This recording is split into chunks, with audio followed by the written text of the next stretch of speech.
What's going on, everybody? So I am here with my good friend and colleague, Ryan Patient. So for you guys that don't know, Ryan handles my or our term loan department, and him and his team crush it. So this is kind of going to be a funny one for us, but we're going to go over some of the top mistakes that we see, and we'll just fire back and forth. Some of the top mistakes that we personally have seen people do when they're applying for financing. All right, so I will lead off. Um, and this is kind of a big one. When you're in the financing process, okay, you should absolutely not use your credit or apply for anything else anywhere else. And the reason I say that is like for an SBA loan, all right, you apply and then you have to back everything up with documents, even more than the original application. So let's say you have somebody that's about a 710 credit score and you need to be 700 or above.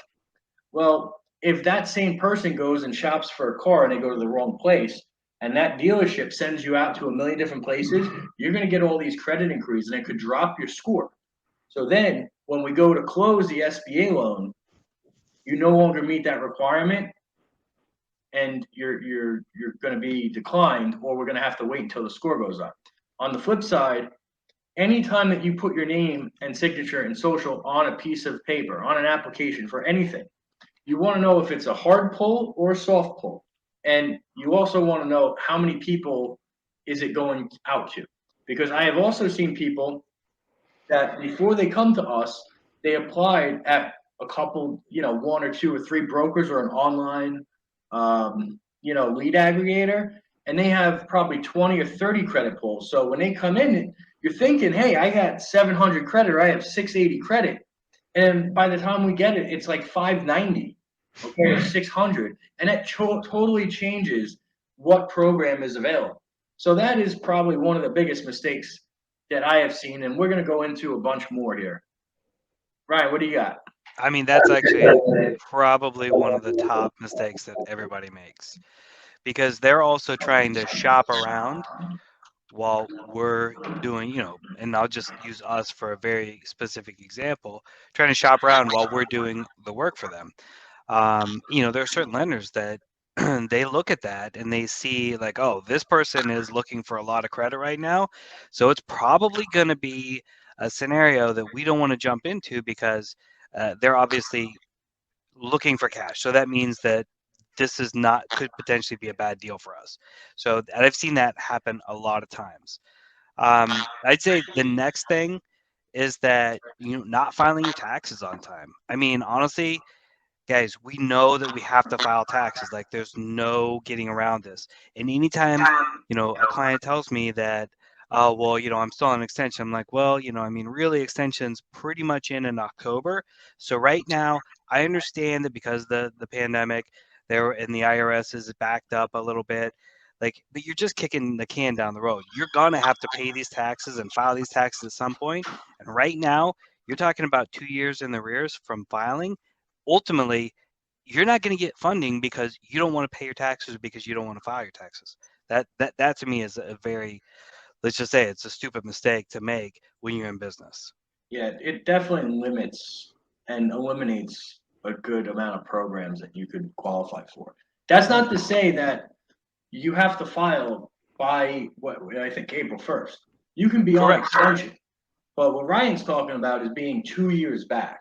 Okay, because I've seen that way too often, and it's just not a good situation.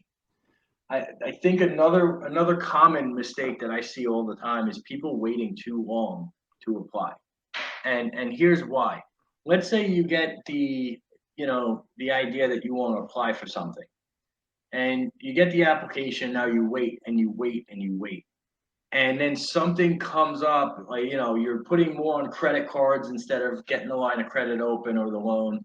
And now all of a sudden you have you're basically know you're going to run out of cash in a little bit, or you've had a few negative days, and that pain causes you to fill out that application and apply. Well, what happens is your credit is probably down because you've been putting every your expenses on credit cards. Your bank is now not in the best standing, Okay, meaning you don't have high average daily balances, you have a couple negative days. And so banks can pick up on that based on certain things, like when they do a cash flow analysis or when they look at your credit. So if you waited way too long in order to apply, well, now you're going to limit or hurt your chances of what you can get approved for. The best time to apply for financing is when you don't need it, right? It really helps you get approved for much better options. What else you got, Ryan?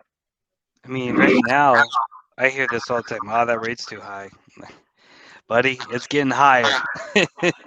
I mean, mortgages are starting at 7, 8, 9% right now. Yeah, So that's a secured financing, right? So with, you know, everything that's going on with the economy, everything with the Fed that's just constantly printing money, I mean, interest rates are going to continue to go up, right? And as yep. long as prime goes up, our rates are going to go up too. So it's just that's what inflation is, right? So we're not getting the types of low rates that we were 1, 2, 3, 4 years ago. And that's a common mistake that people take. And it's a stupid mistake because the difference between like a 11.9 interest rate and a 9.9 interest rate, and listen, do the numbers, right? I'm just paraphrasing here, is about $20 a month, right? Depending on, the kind of money that you're borrowing. So, and I'm talking like maybe $30,000, $40,000. You're not talking a lot of money in the grand scheme of things. But if you're willing to give up, borrowing on a 5-year term, $35,000, $45,000 because of $20 or $30 a month, I mean that doesn't make sense, because eventually you're going to fall into the under the guise of having to borrow something a lot more expensive, that's going to cost you a lot more money, and it's just because you think that the rate's a little bit higher than what you want to pay. Yeah, that's a good one. I always tell everybody the way you need to analyze. First and foremost, listen. Everybody wants the best rate and term and the best deal, and I understand that, and we try to accommodate that. However, unrealistic expectations will hurt you more than they'll help you, because there's an opportunity cost. Meaning, what's the opportunity for you not having that piece of equipment, right? If you can make an extra $3,000 a month and you want to sit on the sidelines for 12 months to hope rates go down, well, you gave up $36,000. Okay, so you're telling me you couldn't have more than made up for that if you move forward with it today? Absolutely not. The other part of that is there's a little bit of you get more of a write off. I'm not saying that's great, but at the end of the day, if you're going to analyze taking financing, you need to say, hey, does the new monthly payment or new payment I have, is the increase in cash flow larger than that? Yes. Well, guess what? You're not paying for it. The increase in cash flow is. Yeah, I get it's still coming out of your bank account, but it's not like you're getting zero in return for it. Also, does the increase in profit cover the cost? If those two things check out, yeah, all things being considered, you want the best deal possible. But if those two things check out, it's worthwhile to explore and to move forward. Um, Another top mistake I get is I'll put this. Let me see how I can phrase this. Going to the wrong place and not knowing the right program. Those are two separate ones. Let me start with going to the wrong place. Okay, banks don't have all the programs that you need. Brokers, everyone's had a bad experience with a broker. I totally understand it. I don't blame people for not wanting to try somebody else. Look at reviews, do your research. Okay, that's why we do so well, because we do what we say we're going to do. And we actually try to help people. But the challenge is if you go to the wrong place, like if you went on, let's say, Lending Tree, and I'm not calling out Lending Tree. Lending Tree, it basically tries to match people up with brokers or lenders. But the problem is they often resell that data, and then that data gets resold. So now instead of working with one or two people, and you don't know how they're going to shop you, they could be doing a million hard pulls. You might be having 5 or 7 people call you, which is what I've heard over and over and over again. And when you have that many people calling you, it's easy to make mistakes. It's easy to get confused. It's easy to have 100 credit pulls. So that's just something you have to watch for, is going to the right place, going to a trusted place that's going to be an advisor for you and work with you for a long time and help your business grow or help you grow. right? That's huge. What else you got, Ryan? No, I mean, it's very important what you just said. Something that's this was like back in 2014 or 15. I can't remember when. I was, I needed a mortgage, and I went to Lending Tree, and the exact same thing happened to me because I worked with them before, and they didn't do it the last time. And so what I think is just like a lot of these businesses do is they build up a good name, and then they sell it, and then they completely change everything about it, how they work. And so you take a trusted name, and then now you're getting farmed out to 10 different, brokers, and you're getting calls. And that's exactly what happened to me. I got 10 different phone calls. I got 10 different hard pulls. It was insane. Yeah. Um, that's one thing. A big thing. So, talking about mistakes, stupid mistakes when borrowing, not understanding the difference between like what did you make like on paper Oh versus yes. what was your total revenue, total sales. So just because you own a business, right, and you make $1.2 million in revenue does not translate to what your actual income is. Your income is based off of your personal income is based off of your 1040, right? So I think that is a big mistake that a lot of people will go into, and then they don't understand why they're getting declined, or they don't understand. Let's say they walk into a bank and said, "Hey, I did $1.2 million last year. What can you do for me?" And the loan officer pulls everything up and says, "Well, technically, you lost $15,000, so there's nothing we can do for you." That's again where we can help get things through the finish line that other people wouldn't. But I'll it's all trust. about. Sorry, go on. I was just gonna say it's all about knowing what your numbers are, and listening. Listening to what whoever you're talking to, what they're asking for, and making sure that you provide them with the right information. Because if you give them false information, or not the correct information, you're just gonna be sitting in water. Yeah, I'll chalk that up. The best is not knowing your information or knowing your numbers, and 100%. I see that a lot when it comes time for SBA or term loans or equipment or just a general, initial call. Okay, you got to have all that stuff at your fingertips already, or be able to get back to it in like 12 to 24 hours. And what Ryan's talking about in particular, guys, Ryan's program is very, very dependent on how everything is submitted. Okay, so what happens is a lot of people on an application say, "Hey, I made $1 million last year," and that million, they're not talking about what the revenue was. They're talking about what your adjusted gross income is.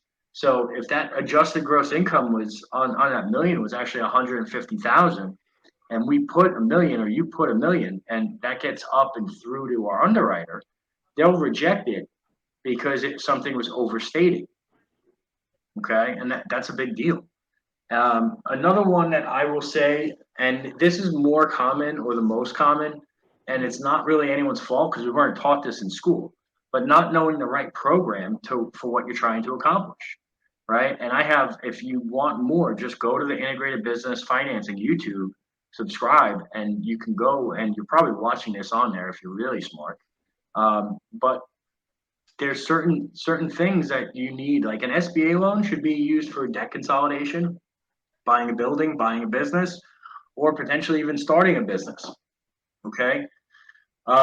When you talk about equipment financing or you're purchasing equipment, that should only be equipment financing, right? Because that's a longer term use.